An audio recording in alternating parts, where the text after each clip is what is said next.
कहानी की शुरुआत में हम मैक्स नाम के एक मिलिट्री डॉग को देखते हैं जो अमेरिकन फौजियों को अपने पीछे अफगानिस्तान के एक टेररिस्ट इलाके में ले जा रहा था। वहां के लोगों ने फौजियों को देखते ही उनके खिलाफ नारे लगाने शुरू कर दिए। इधर मैक्स कुछ सूंघता हुआ अपने मालिक काइल को एक छोटे से घर में ले आया। मैक्स काफी देर तक एक कारपेट को सूंघता रहा। उसने कारपेट के नीचे बनी वो खुफिया जगह ढूंढ निकाली जिसमें गैर कानूनी बंदूकें और हथियार छिपाए गए थे। ये साबित हो गया था कि उस इलाके के लोग आतंकवादियों को हथियार बेचते थे। अपनी ड्यूटी खत्म करके काइल बेस पर पहुंचा और अपने पिता रे और माँ पैमेला से वीडियो कॉल पर बात करने लगा। रे भी एक रिटायर्ड आर्मी ऑफिसर था। काइल के माँ बाप भी मैक्स से बहुत प्यार करते थे। हालांकि काइल के भाई जस्टिन को कुत्तों में कुछ खास दिलचस्पी नहीं थी। कुछ दिन बाद काइल को उसके सीनियर ऑफिसर्स ने बुलाया। पता चला कि जितनी बंदूकें उन्होंने जब्त की थी वो सारी ऑफिस तक नहीं पहुंची। उन्हें शक था कि काइल की टीम में से कोई हथियार चुरा रहा है। काइल ने अपनी टीम से पूछताछ शुरू की तो पता चला कि इस सब के पीछे उसके बेस्ट फ्रेंड टाइलर का हाथ है। लेकिन काइल अपनी दोस्ती खराब नहीं करना चाहता था, इसलिए उसने टाइलर को एक मौका देने की सोची। अगले दिन काइल अपने ग्रुप के साथ अगले मिशन पर जा रहा था। मैक्स उन्हें अपने पीछे एक मैदान तक ले आया और बीच में रुक गया। इधर काइल ने टाइलर से कहा कि वो उसके गैर कानूनी हथियार सप्लाई करने के बिजनेस के बारे में सब जानता है। हालांकि माफी मांगने की बजाय टाइलर ने काइल को अपना मुंह बंद करके मिशन पे ध्यान देने को कहा। उधर मैक्स आगे बढ़ता जा रहा था। वहां आतंकियों ने माइंस बिछा रखे थे जिनके फटने से अचानक धमाके होने लगे। चारों ओर हड़बड़ी मच गई। मैक्स को मुसीबत में देखकर काइल तेजी से उसे बचाने भागा। उसने टाइलर को कवर फायर देने के लिए कहा, लेकिन वो नीच उसे धोखा देकर एक चट्टान के पीछे जाकर छुप गया। बदकिस्मती से काइल दुश्मनों से लड़ता हुआ शहीद हो गया। इसके बाद सेना के कुछ अफसर काइल के परिवार को उसकी मौत की खबर देने गए। उसके माँ बाप और भाई जस्टिन को यह सुनकर बहुत गहरा सदमा लगा। काइल को आखिरी बार अलविदा कहने के लिए पूरा परिवार चर्च में पहुंचा। मैक्स को भी वहां लाया गया जो अपने मालिक को खोकर बेहद दुखी था। वो चुपचाप जाकर काइल के ताबूत के पास बैठा रहा। फ्यूनरल पूरा हो जाने के बाद जब ऑफिसर्स मैक्स को वापस ले जाने लगे तो वो बुरी तरह छटपटाने लगा और उनके साथ चलने से मना कर दिया। वो जस्टिन को पहचान कर उसके पास चला गया। उसे जस्टिन में अपने मालिक की झलक नजर आ रही थी, लेकिन जस्टिन ने आर्मी ऑफिसर्स के साथ जाकर उसे वैन में छोड़ दिया। अगले दिन जस्टिन काइल के कमरे में बैठा उसकी तस्वीरें देख रहा था। उसके पिता रे ने आकर उसे दिलासा देने की कोशिश की, लेकिन जस्टिन गुस्से में आकर अपने पिता को ही काइल की मौत का दोषी ठहराने लगा। तभी पैमेला ने आकर उन्हें बताया कि मिलिट्री ने मैक्स को मार देने का फैसला लिया है। बिना वक्त गवाए वो तीनों मैक्स से मिलने डॉग शेल्टर पहुंचे। उन्हें पता चला कि मैक्स काफी खूंखार होकर आपे से बाहर हो चुका था। काइल की मौत के बाद से वो सदमे में था और किसी भी इंसान के उसके पास जाते ही वो उस पर अटैक कर देता। लेकिन जैसे ही जस्टिन ने कमरे में कदम रखा, मैक्स शांत होकर जमीन पर बैठ गया। मैक्स उसके ऑर्डर्स मानता था क्योंकि वो काफी हद तक काइल जैसा दिखता था। उसे जस्टिन के साथ खुश देखकर रे ने उसे अडॉप्ट करने का फैसला लिया। लेकिन घर पहुंचकर रे ने कहा कि क्योंकि मैक्स एक खूंखार जानवर है, इसलिए वो उसे घर के अंदर नहीं रख सकते। उन्होंने मैक्स को बाहर ही गार्डन में बांध दिया। रात के समय मैक्स जोर जोर से भौंकने लगा। उसके शोर मचाने की वजह से पूरा परिवार और आस पड़ोस के लोग भी बहुत परेशान हो रहे थे।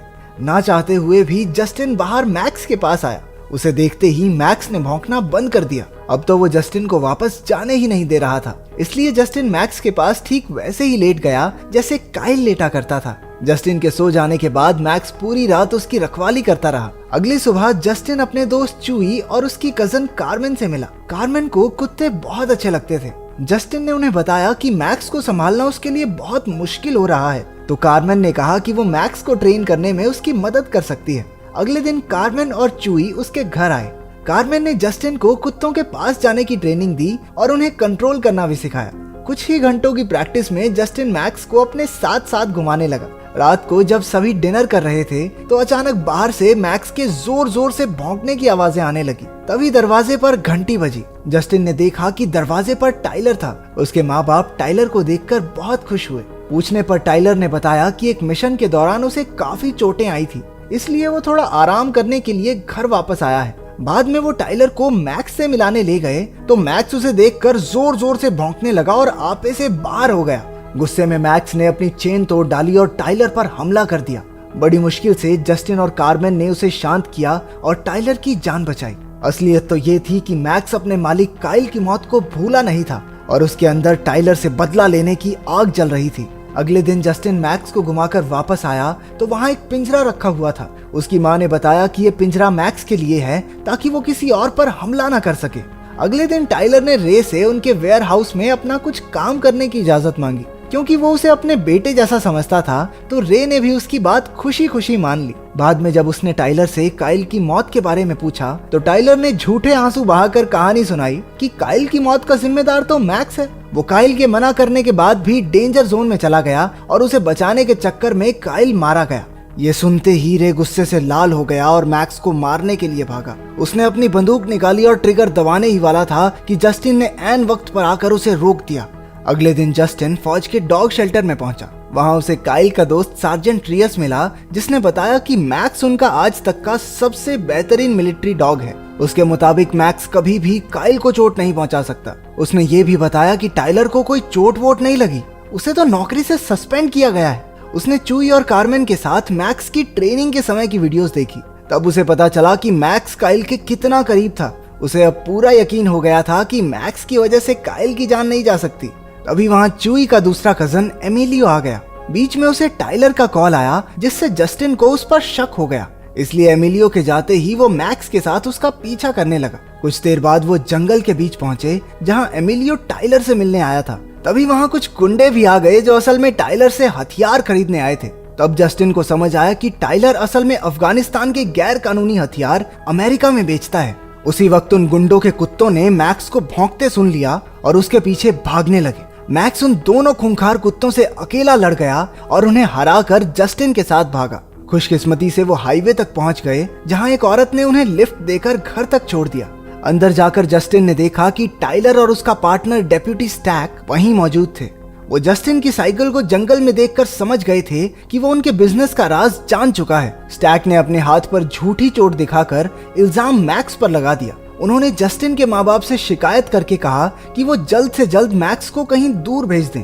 जब जस्टिन नहीं माना तो टाइलर उसे अपने साथ अकेले में ले आया और उसके पूरे परिवार को जान से मारने की धमकी दी।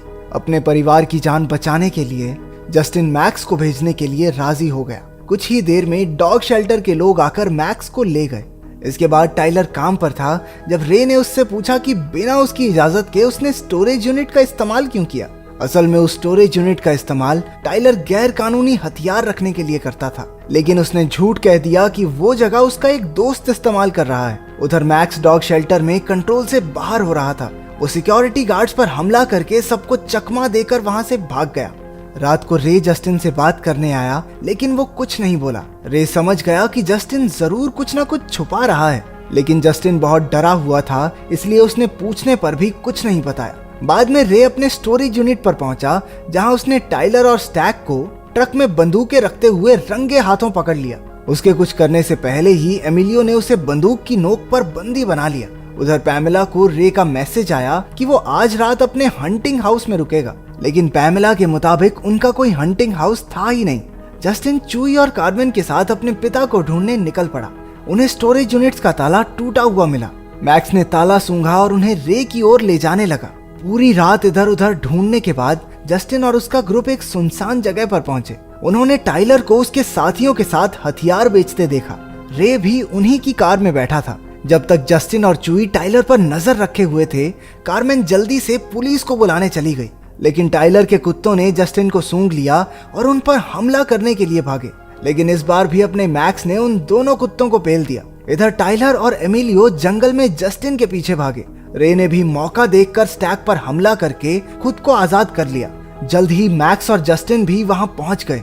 दोनों बाप बेटे का दिल एक दूसरे को देखकर भर आया, लेकिन खतरा अभी टला नहीं था। उन्होंने प्लान बनाया कि दोनों अलग अलग रास्तों से जाकर टाइलर को चकमा देंगे। दूसरी तरफ स्टैक अपनी कार में बैठकर बाप बेटे को ढूंढने निकला।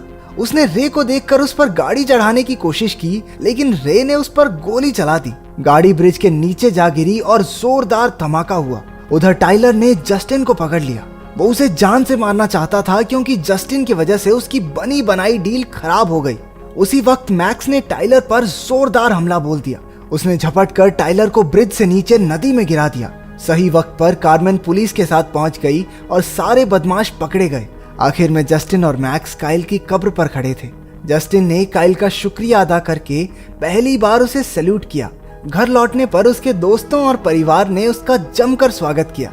बाहर मैक्स का पिंजरा भी नहीं था। रे ने कहा कि अब से मैक्स उनके परिवार का हिस्सा बनके घर के अंदर ही रहेगा। उनका परिवार एक बार फिर से पूरा हो गया। क्या आपके पास ऐसा कोई पेट है जिसे आप अपने परिवार का हिस्सा मानते हैं? कमेंट्स में जरूर बताना।